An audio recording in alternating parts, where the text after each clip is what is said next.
the last hours before Election Day itself in the U.S. presidential contest, Donald Trump, addressing supporters in Wisconsin, promised to prove the pollsters wrong by repeating his triumph of 4 years ago. His opponent for the Democrats, Joe Biden, ended his final rally in Pittsburgh, urging voters to take back democracy.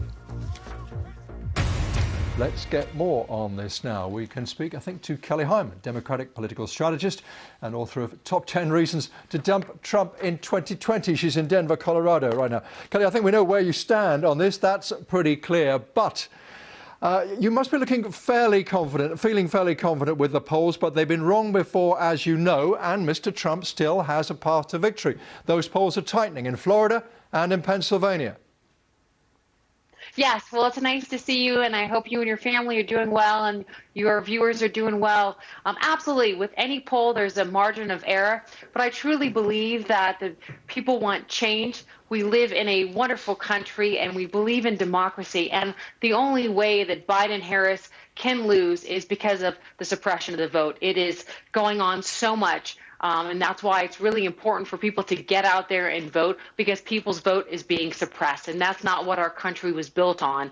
And that's not what makes our country a great country. Well, that point about it being made more difficult for people to vote is likely to be fought out, isn't it, in challenges immediately after the election. But Republicans do, as you know, traditionally choose to vote on Election Day. There could be a lot more people coming out to make their voices heard.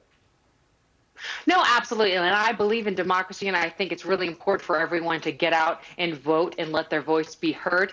But I think it's problematic to suppress people's vote. I mean, we are dealing with a pandemic, and people are struggling in the U.S. personally, professionally, and financially. And so people should be able to vote by mail. The President of the United States, Trump, has voted by mail in the past. So I would say that if it's good enough for him, it's good enough for the rest of us.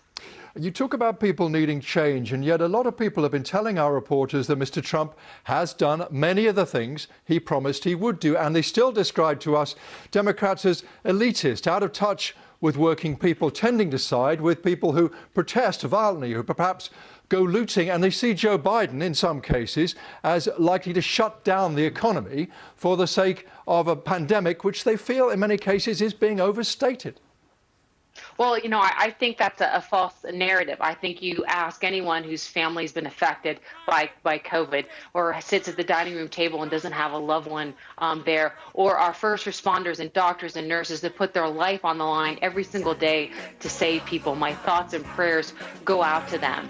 But we have to remember that when Trump was 7 or 8 years old, he was already a millionaire, and he has helped the rich get richer. He's also helped the corporation. He has lowered the corporation's tax from 28% to 21%, which is approximately, no matter if you're Republican or Democrat, $1 trillion to $2 trillion. Joe Biden wants to give back to the American people. Under his tax plan, if you make less than $400,000, your taxes are not going to change.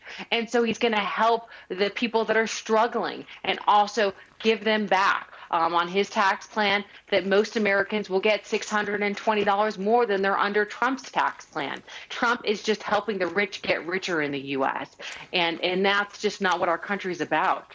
Kelly, as you know, other views are available, very much so on that. We'll be back to you, I suspect. For the moment, thank you very much. Thank you. Be safe. Stay healthy.